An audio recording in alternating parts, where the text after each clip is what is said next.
Dumbbells use ചെയ്തുകൊണ്ട് ചെസ്റ്റിന്റെ best four workouts പറഞ്ഞു. First workout flat dumbbell press ആണ്. നമ്മുടെ മിഡിൽ ചെസ്റ്റിന് അതേപോലെ തന്നെ നമ്മുടെ ലോവർ ചെസ്റ്റിന് നന്നായിട്ട് എൻഗേജ് ചെയ്യും. അപ്പൊ ഇതേപോലെ ഒരു ബെഞ്ച് പ്ലേസ് ചെയ്ത് നിങ്ങളുടെ രണ്ട് ആംസും ഒരുപാട് സ്ട്രെയിറ്റ് ആക്കാതെ ഒരു കുറച്ച് ആംഗിൾ ഇതേപോലെ ബെൻഡ് ചെയ്ത് സ്ലോ ആൻഡ് കൺട്രോൾഡ് ആയിട്ട് വർക്കൗട്ട് ചെയ്യാൻ ശ്രമിക്കുക. സെക്കൻഡ് വർക്കൗട്ട് നമ്മുടെ അപ്പർ ചെസ്റ്റിനെ ഫോക്കസ് ചെയ്തുകൊണ്ടുള്ളതാണ് ഇൻക്ലൈൻ ഡംബൽ ഫ്ലൈസ് അല്ലെങ്കിൽ ഇൻക്ലൈൻ ബെഞ്ച് പ്രസ്. ഇതേ ആംഗിളിൽ ഇൻക്ലൈൻ ബെഞ്ച് പ്ലേസ് ചെയ്ത് നിങ്ങൾ രണ്ട് ആംസും സ്ട്രെയിറ്റ് ആക്കി ചെസ്റ്റിന്റെ ഒരു ലെവൽ വരെ കൊണ്ടുവന്ന് വർക്കൗട്ട് ചെയ്യാൻ ശ്രമിക്കുക.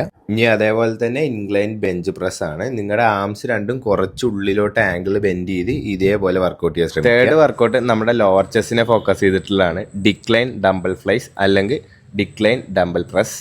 ഇതേപോലെ ഡിക്ലൈൻ ബെഞ്ച് പ്ലേസ് ചെയ്ത് ഈ സെയിം ഫോമിൽ കൈ കുറച്ച് ആംഗിൾ ഉള്ളോട്ട് ബെൻഡ് ചെയ്ത് വർക്കൗട്ട് ചെയ്യാൻ ശ്രമിക്കുക. ഇതേപോലെ ചെറിയൊരു വെയിറ്റ് യൂസ് ചെയ്ത് നിങ്ങളുടെ രണ്ട് എൽബോസും ചെറിയൊരു ബെൻഡും എടുത്ത് ഈ കാണിക്കുന്ന സെയിം ഫോമിൽ വർക്കൗട്ട് ചെയ്യാൻ ശ്രമിക്കുക. സോ ഇൻക്ലൈൻ ആണെങ്കിലും ഡിക്ലൈൻ ആണെങ്കിലും ഓരോ വേരിയേഷൻ മതി. നിങ്ങൾക്ക് ഏതാണോ എഫിഷ്യന്റ് ആയി തോന്നുന്നത് അത് വർക്കൗട്ട് ചെയ്യുക. ഫോർത്ത് വർക്കൗട്ട് നമ്മുടെ ഇന്നർ ചെസ്റ്റിനെ ഫോക്കസ് ചെയ്തുകൊണ്ടുള്ളതാണ് ഡംബൽ സ്ക്വീസ് പ്രസ്. അത്യാവശ്യം വെയിറ്റ് യൂസ് ചെയ്തുകൊണ്ട് ഈ കാണിക്കുന്ന സെയിം ഫോമിൽ നിങ്ങളുടെ ചെസ്റ്റിന്റെ ഒരു സെൻട്രൽ പോർഷനിൽ വർക്കൗട്ട് ചെയ്യാൻ ശ്രമിക്കുക. അപ്പോൾ ഇതേപോലത്തെ എക്സ്പീരിയൻസ് ബേസ്ഡ് കണ്ടന്റ്സിന് വേണ്ടി പേജ് ജസ്റ്റ് ഒന്ന് ഫോളോ ചെയ്തോളൂ. അതേപോലെ തന്നെ നിങ്ങൾക്ക് എന്തെങ്കിലും ഡൗട്ട് ഉണ്ടെങ്കിൽ ജസ്റ്റ് DM ചെയ്താൽ മതി.